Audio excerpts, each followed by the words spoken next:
Hi guys, welcome to our channel. இன்னைக்கு நம்ம சேனல்ல என்ன பார்க்க போறோம்னாக்கா ஆப்பத்துக்கு வந்துட்டு கடலை பருப்பு உளுந்தம் பருப்பு போட்டு நான் சட்னி அரைக்க போறேன். வாங்க இப்போ அதுக்கு தேவையான பொருளெல்லாம் நம்ம முதல்ல பார்த்துக்கலாம். கடலை பருப்பு வந்துட்டு நான் 2 ஸ்பூன் எடுத்துக்கிறேன். உளுந்தும் அதே மாதிரி அதே அளவுக்கு 2 ஸ்பூன் எடுத்துக்கோங்க. அப்புறம் கருவேப்பிலை வந்துட்டு ஒரு கொத்து கருவேப்பிலை ஒரு கை அளவுக்கு எடுத்துக்கோங்க. வரமிளகா 2, பூண்டு பெரிய பல்லாக இருந்தாக்கா 4 பீஸ் எடுத்துக்கோங்க, 4 பல் எடுத்துக்கோங்க. இஞ்சி வந்துட்டு இந்த அளவுக்கு ஒரு பீஸ் எடுத்துக்கோங்க. நல்லா தோல் சீவி நல்லா கழுவி வச்சுக்கோங்க. அப்புறம் தேங்காய் வந்துட்டு அரை மூடி தேங்காய் எடுத்துக்கோங்க, நல்லா திருவி வச்சுக்கோங்க. எண்ணெய் வந்துட்டு இதெல்லாம் பொரிக்கிறதுக்கு தேவையான அளவு நீங்கள் எண்ணெயை எடுத்துக்கோங்க. இப்போ வாங்க வீடியோக்குள்ளே போகலாம். கைஸ் இப்போ பார்த்தீங்கன்னாக்கா நம்ம அடுப்பை பற்ற வச்சுக்கலாம். அடுப்பை பற்ற வச்சு சட்டி நல்லா காஞ்சதுமே எண்ணெய் வந்துட்டு உங்களுக்கு தேவையான அளவு எண்ணெய் ஊற்றிக்கோங்க. நான் எடுத்து வச்ச எண்ணெய் பூராமே ஊற்றிட்டேன். ஊற்றி எண்ணெய் காஞ்சதுக்கப்புறம் முதல்ல நம்ம வரமிளகாவை போட்டுக்கலாம். எண்ணெய் நல்லா காயிட்டும்.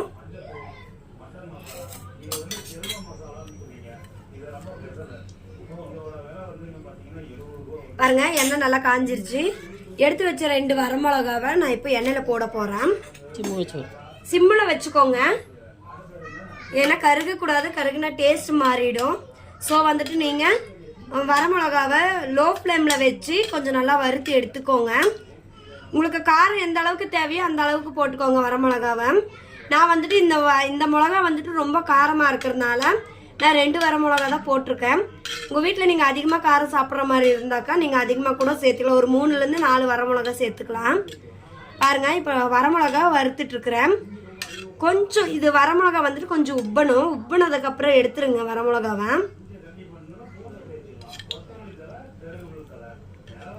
ஓகே, வரமிளகா நல்லா எண்ணெயை வடித்து எடுத்து ஒரு பிளேட்டில் போட்டு வச்சுக்கோங்க. போட்டு வச்சதுக்கப்புறம் அடுத்து வந்துட்டு நம்ம கருவேப்பிலைய கடலைப்பருப்பு உளுத்தம்பருப்பு போட்டுக்கலாம். உளுத்தம்பருப்பு வந்துட்டு வெள்ளை உளுத்தம்பருப்பு தான் என்கிட்ட இருந்தது, அதனால அதை போட்டேன். நீங்கள் கருப்பு உளுத்தம்பருப்பு இருந்தாலும் ரொம்ப நல்லா இருக்கும், டேஸ்ட்டாக இருக்கும். தோல் எடுத்துதான் இருந்தாலும் பரவாயில்ல, தோலோடு இருந்தாலும் பரவாயில்ல, ரொம்ப சத்து அது வந்துட்டு. இந்த வெள்ளை உளுந்தை விட கருப்பு உளுந்தை வந்துட்டு ரொம்பவே நல்ல சத்து.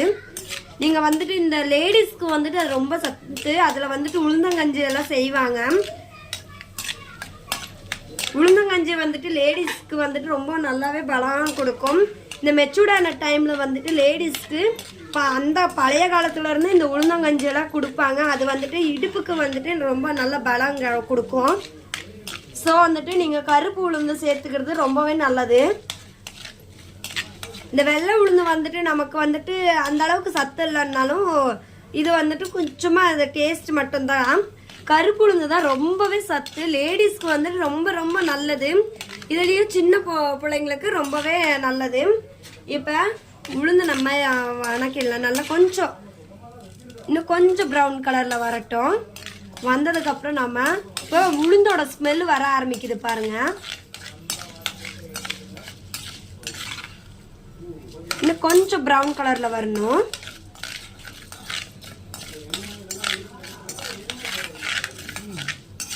ஓகே, இப்போ நம்ம எடுத்துடலாம். இந்த அளவுக்கு வந்தால் போதும், ரொம்ப கருகிடக்கூடாது. அடுப்பு வந்துட்டு சிம்மில் வச்சு எல்லாத்தையும் வறுத்து எடுங்க. ஏன்னாக்கா ஹையில் வச்சாக்கா எல்லாமே கருகிடும். தீஞ்சிட்டாக்கா நமக்கு டேஸ்ட்டு வந்து மாறிடும், நமக்கு அந்த சட்னிக்கான டேஸ்ட்டு வராது. ஸோ செய்யும் போது கவனமாக ஸ்டவ் வந்துட்டு லோ ஃப்ளேமில் வச்சுட்டு நீங்கள் இதெல்லாம் பொரிச்சு எடுங்க.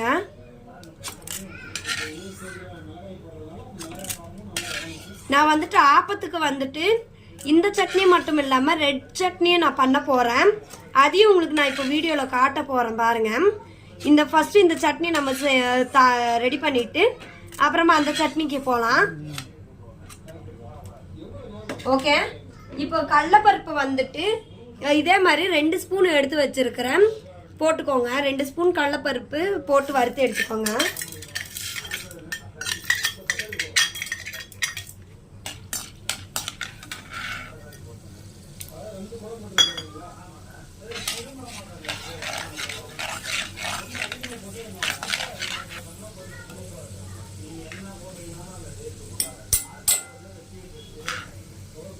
நான் வந்துட்டு கடலைப்பருப்பு உளுத்தம்பருப்பு வந்துட்டு இந்த ஸ்பூனில் தான் எடுத்தேன். நீங்கள் எந்த ஸ்பூனில் எடுத்தாலும் ஓகே. நான் வந்துட்டு இந்த ஸ்பூனில் வந்துட்டு 2 ஸ்பூன் எடுத்துருக்குறேன். கடலைப்பருப்பு நல்லா வறுத்தாச்சு. இது இந்த அளவுக்கு இருந்தால் போதும். ஏன்னா மறுபடியும் நம்ம இதை எண்ணெயில் போட்டு வறுக்க தான் போகிறோம். எல்லாம் மறுபடியும் இப்போ தனித்தனியாக வறுத்து வச்சுட்டு மறுபடியும் எல்லாத்தையும் ஒன்றா வச்சு நம்ம மறுபடியும் வறுத்து எடுக்க போகிறோம்.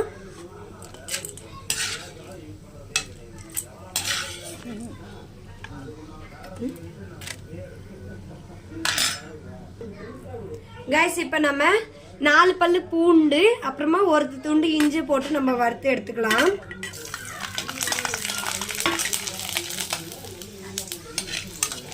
நல்ல மணம் வர்ற அளவுக்கு வறுத்து எடுத்துக்கோங்க பூண்டு.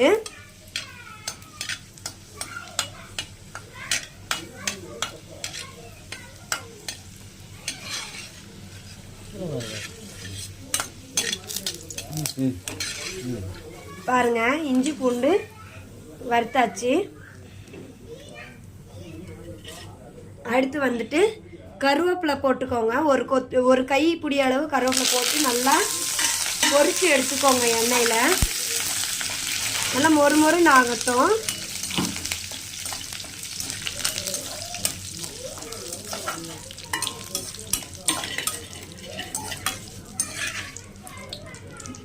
நல்லா பொரிச்சு நல்லா மொறுமொறுன்னு ஆயிடுச்சு பாருங்க கருவேப்பிலை.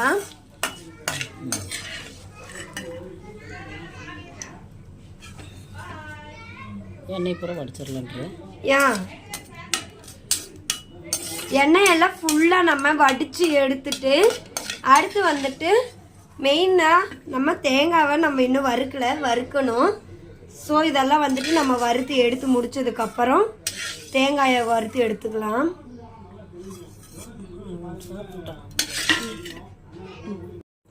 கைஸ் இப்போ நம்ம திருகி அரை மூடி தேங்காவை நல்லா திருகி வச்சுருக்கோம். அதை போட்டு எண்ணெயில் பொரிச்சு எடுத்துக்கலாம். நல்லா வணக்கிடுங்க.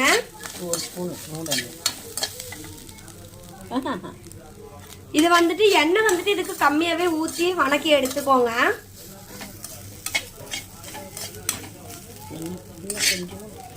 எண்ணெய் வந்துட்டு கொஞ்சமாக இருக்கட்டும். பாருங்க இப்போ வறுத்தாச்சு. இன்னும் கொஞ்சம் நல்லா மனம் கொடுக்கும். மனம் கொடுத்துச்சுனாக்கா வறுத்துக்கலாம். பாருங்க இப்போ ஸ்மெல் வருது.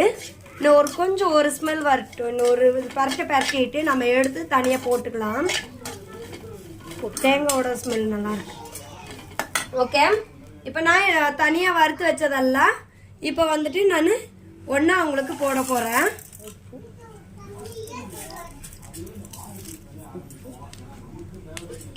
உப்பு கொஞ்சம் லைட்டாக போட்டுக்கோங்க.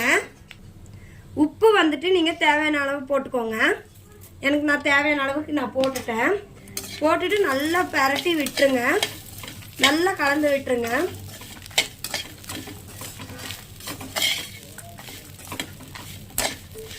பாருங்க நல்லா பரட்டி விட்டுட்டு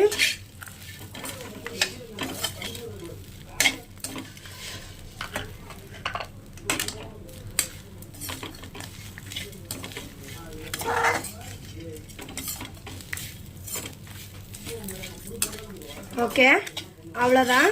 இதை நம்ம ஆற விட்டுட்டு ஒரு 5 நிமிஷம் ஆறட்டும். ஆறுனதுக்கப்புறம் நம்ம இது மிக்சி ஜாரில் போட்டு நம்ம அரைச்சி எடுத்துக்கலாம். இது வந்துட்டு டேஸ்ட்டு சரியான டேஸ்ட்டு. நல்ல டேஸ்ட்டாக இருக்கும். இட்லி தோசைக்கெல்லாம் அவ்வளோ அருமையாக இருக்கும். கைஸ் இப்போ நம்ம மிக்சியில் போட்டு நம்ம அரைச்சி எடுத்துக்கலாம்.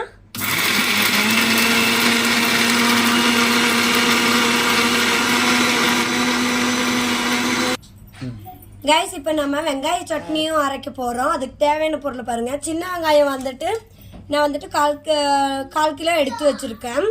அப்புறம் எடுத்து உரித்து வச்சுருக்கேன், கழுவி வச்சுருக்கேன். தக்காளி வந்துட்டு ஒரு பெரிய சைஸு நாட்டு தக்காளி 2 அரிஞ்சு வச்சுருக்கேன்.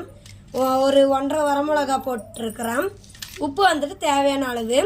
ஓகே வாங்க இதை நம்ம அரைக்கலாம். முதல்ல வந்துட்டு நம்ம மிளகா பொடி, வரமிளகா போட்டுக்கலாம் ஃபஸ்ட்டு. அதுக்கு அடுத்து வந்துட்டு சின்ன வெங்காயம் போட்டுக்கலாம்.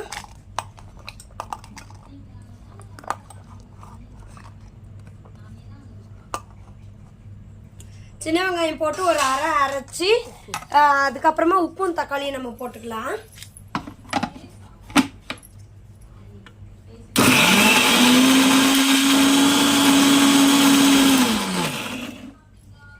இப்போ வந்துட்டு இந்த மாதிரி ஒரு கொரன்னு அரைச்சி எடுத்துக்கோங்க. அரைச்சதுக்கப்புறம் நம்ம வந்துட்டு ஒரு தக்காளி அரிஞ்சு வச்சுருக்குறோம் இல்லைங்களா, அதை நம்ம போட்டுக்கலாம்.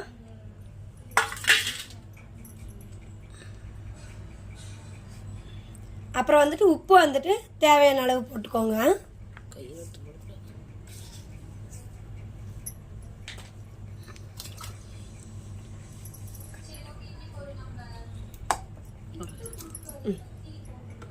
இப்போ நல்லா அரைச்சி எடுத்துக்கோங்க.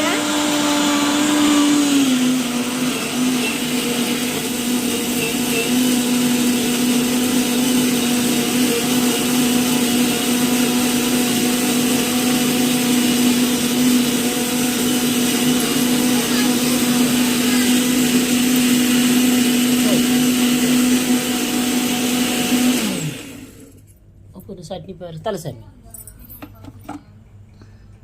நான் பட்டா அரைச்சது அப்படியா? அமுத்துனே அடா அமுத்துனே. கைஸ் இப்போ அரைச்சாச்சு. இப்போ வாங்க நம்ம எடுத்து ஓப்பன் பண்ணி பார்க்கலாம். இப்போ பாருங்கள் இந்த அளவுக்கு வந்துருச்சு. இதை நம்ம கடுகு கருவேப்பிலை போட்டு தாளித்து ஒரு கொதி வரணும். ஏன்னா நம்ம எல்லாமே பச்சையாக போட்டிருக்கோம், எதுவுமே வணக்க கிடையாது. ஸோ நீங்கள் வந்துட்டு எண்ணெய் கடுகு கருவேப்பிலை போட்டு நீங்கள் தாளித்து ஒரு கொதிக்க வச்சதுக்கப்புறம் நீங்கள் சாப்பிட்டு பாருங்கள், டேஸ்ட் அள்ளும். சரி ஓகே வாங்க இப்போ நம்ம இது வந்துட்டு தாளிக்கும் போது உங்களை நான் காட்டுறேன். கைஸ் இப்போ வந்துட்டு நம்ம அந்த தேங்காயெல்லாம் அரைச்சோம் இல்லைங்களா கடலைப்பருப்பு சட்னிக்கு வந்துட்டு எண்ணெய் வந்துட்டு ஒரு ஸ்பூன் எண்ணெய் ஊற்றிக்கோங்க. அதிகமாக எண்ணெய் வேண்டாம், ஏன்னா ஏற்கனவே நம்ம அதெல்லாம் ஃபுல்லாகவே நம்ம எண்ணெயில் தான் வணக்கியிருக்கோம். ஸோ வந்துட்டு இதனால எண்ணெய் வேண்டாம். கொஞ்சமாக கடுகு போட்டுக்கோங்க. கடுகு நல்லா வெடிச்சதும்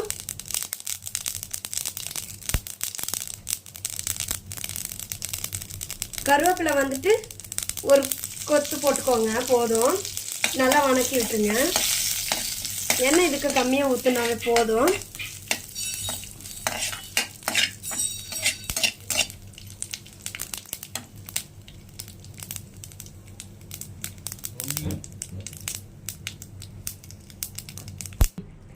ஓகே இப்போ இதை நம்ம இந்த சட்னியில் நம்ம போட்டுக்கலாம்.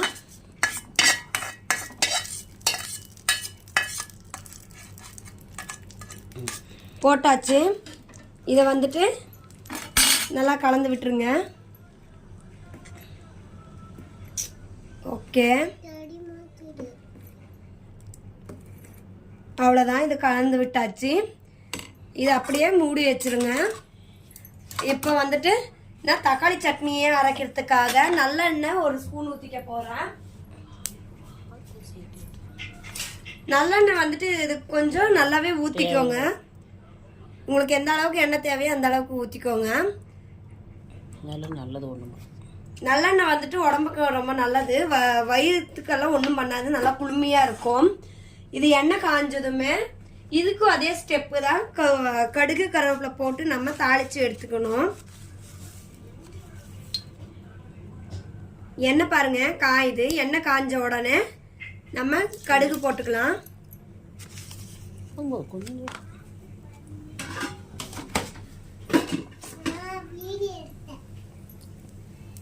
கடுகு பொரிஞ்சதும் நம்ம கருவேப்பிலை போட்டுக்கலாம்.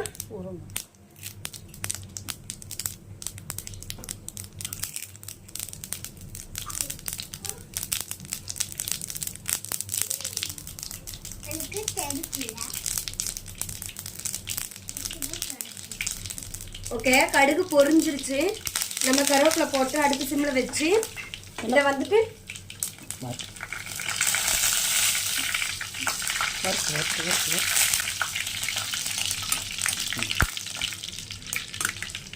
இந்த தக்காளி சின்ன வெங்காயம் எல்லாம் அரைச்சதை நம்ம கொட்டிக்கலாம்.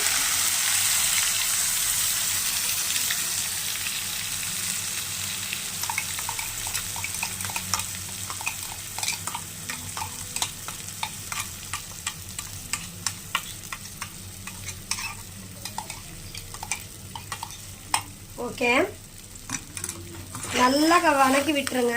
இந்த பச்சை வாசம் போகிற அளவுக்கு கொஞ்சம் கொதிக்கிட்டோம். ஏன்னா அப்போ தான் உங்களுக்கு வந்துட்டு இந்த பச்சை வாசம் அடிக்காது. கொஞ்சம் ஹையில் வச்சுக்கோங்க, ஸ்டவ்வு ஹையில் வச்சு நல்லா கலந்து விட்டுருங்க. ஒரு கொதிக்கிட்டோம். இந்த பச்சை வாசம் போகிற அளவுக்கு கொதிச்சாலே போதும், நல்லா டேஸ்ட்டாக நல்லாயிருக்கும். இதை வேறு நம்ம நல்லெண்ணெய் வேறு ஊற்றி இருக்கிறதுனால நல்ல டேஸ்ட்டாக இருக்கும். நல்லா கொதிக்கட்டும். ஓகே, கொதிச்சதுக்கப்புறம் உங்களுக்கு நான் கப்பில் சர்வ் பண்ணிவிட்டு உங்களுக்கு நான் காட்டுறேன். கேஸ் இங்கே பாருங்கள், இப்போ நல்லாவே கொதிச்சிருச்சு பாருங்கள், கலர் மாறிடுச்சு பார்த்தீங்களா. இது வந்துட்டு நல்லா கொதிக்கிட்டோம். கொதிச்சதுக்கப்புறம் நம்ம எடுத்து இன்னொரு கப்பில் வச்சுட்டு நம்ம அடுத்து ஆப்பம் ஊற்றிடலாம். ஓகே, போதும். இந்த கொதிச்சாயிடுச்சு. நம்ம எடுத்து பிளேட்டில் போட்டுக்கலாம், ஒரு கப்பில் போட்டு எடுத்துக்கலாம். கைஸ் இப்போ நம்ம அடுப்பு பற்ற வச்சாயே ஆப்பத்துக்கு வந்துட்டு சின்ன நான் குட்டி வடை சட்டி இதை வச்சுருக்கேன். இப்போ இதில் தான் நான் ஆப்பம் ஊற்றுவேன். சரி, ஓகே, நல்லா காஞ்சிருச்சு. நல்லா வெங்காயத்தை நல்லா தேய்ச்சிக்கோங்க சுற்றியும். ஓகே, இப்போ சட்டி காஞ்சதுமே எண்ணெய் ஊற்றி ஒரு வெங்காயத்தை வச்சு நல்லா தேய்ச்சி எடுத்துக்கோங்க. அதுக்கப்புறம் ஒரு கரண்டி மாவு எடுத்துக்கோங்க. எடுத்து ஊற்றி ஒரு துணியை வச்சுட்டு நல்லா இதை வந்துட்டு சுற்றி விட்டுருங்க.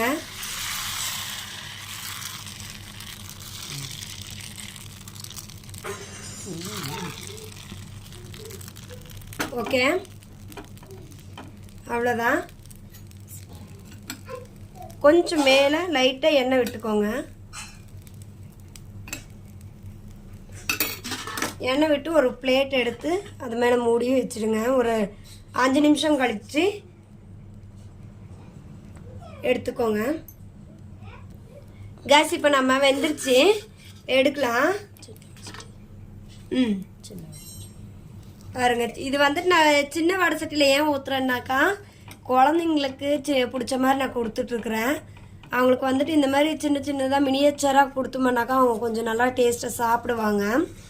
ஸோ நான் வந்துட்டு அதனால தான் இப்படி நான் கொடுத்துட்ருக்குறேன்.